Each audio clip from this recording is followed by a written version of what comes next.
Good morning, teachers and my dear students. First of all, on behalf of the management and all the teachers, I congratulate our smartest one. Say first A, B, C, and D class students. How beautifully they presented the topic, kindness.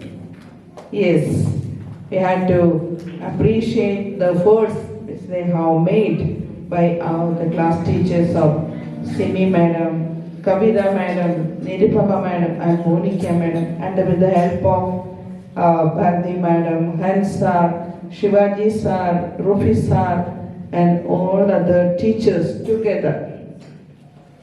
Yes, it's a wonderful performance. We could see that which are the ways we can show kindness.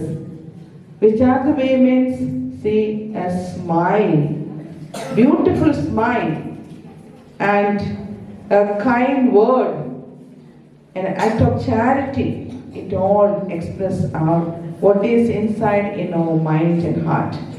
Showing kindness with others, showing kindness to our elders, our brethren, even animals, even plants.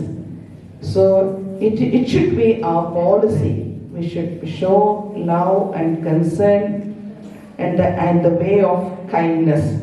Not be cruel,